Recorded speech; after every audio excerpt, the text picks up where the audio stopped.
Okay, picture this. You bought the piece of property. You take your plans to the county and you're told that the plans that you have for that piece of property are against the zoning regulation. That is a major hiccup in whatever you're trying to do with that property. That's why understanding the zoning laws and the land use the land is regulated for is so important. In the last video, we talked about the back taxes and property liens, which are hidden costs that could derail your budget. Now we're going to get into the rules to determine what you can and can't do with your property, zoning and land use regulations. But before we go any further, I'd like to know the one thing you would do with your land if you had no restrictions on it. Drop a comment below. I'd love to hear your thoughts. Okay, now let's dive into why the zoning regulations and land use matters. And one of the key reasons is the land use restrictions. The city has a layout of where future industrial parks or commercial buildings, residential subdivisions will go. They have future plans for that area within the city or the ETJ. And they dictate whether it's a residential development, a commercial development, or industrial park. So knowing that prior to purchasing the property is a key step in the land buying process. Imagine this, you just bought a property for an industrial park, but your plans was to put it in a subdivision. Number one, you probably overpaid for the land because industrial parcels are usually priced higher. So buying property with your plans of developing a subdivision in a parcel that is only regulated for industrial use is a huge problem. And number two, and I touched on this a little bit, the property value. The property value for a residential parcel to a commercial property parcel to industrial parcels, there's a huge difference between the residential, commercial, or industrial pricing whenever a real estate agent or a property owner goes to sell that property. Will increase in value over time faster than just a subdivision.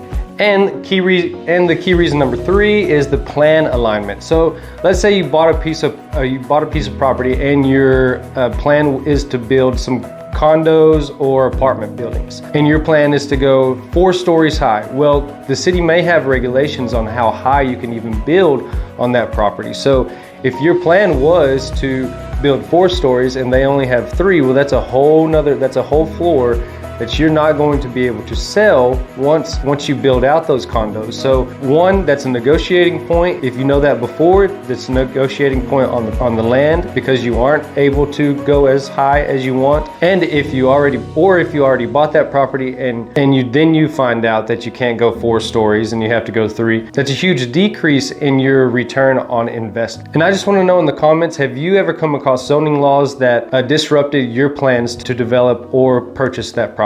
Let me know in the comments. Okay, now as always, let's go over how to research the land and regulation uses for the property that you're looking at. Here's some actionable steps to take when researching the property that you're looking for to make sure that you don't make any mistakes before purchasing it. You can go to any of your county or city office and you'll want to go into the planning and development office. You can also, I think I said this on the last video, but you can just call the county clerk's office. She or he can direct you to the planning and development office. And from there, they can guide you to the next steps.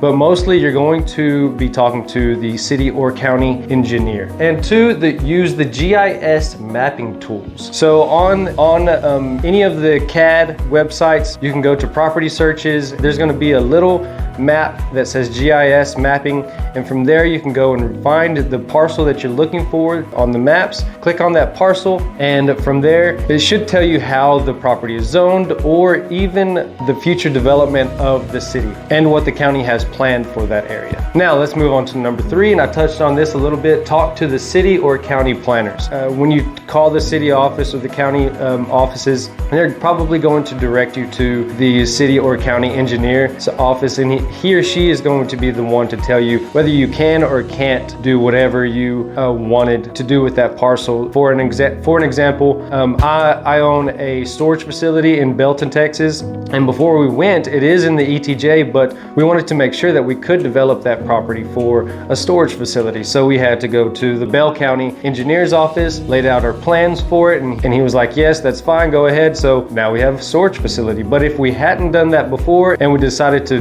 develop develop the property before asking him, we could have gotten in loads of trouble and probably some back taxes as well. Now, if you're stuck and you can't find the answers that you're really looking for, and maybe you're having trouble getting a hold of some of the county officials, give me a call directly. My information is going to be right here or right there, or even in the description below. I'd love to help you out any way that I can. Okay, let's go over avoiding some common pitfalls and some key mistakes. One is assuming no restrictions. Okay, so just because there's probably 50 acres and it looks like there's nothing developed on it, doesn't mean that there's no restrictions on it. And even so, even if there isn't any restriction, you still need to check with the local city and county offices to make sure that their plans aligns with your plans on that property if you were to purchase it. Skipping conditional uses. So conditional uses are like hidden zoning rules within the zoning laws, and glossing over those laws can lead to frustrating, expansive delays. So an example of that would be operating a home-based business. A royal residential home might allow for home business, but you would need to discuss with the county for a special permit if you were to build a workshop or some type of store on the property. And number 3,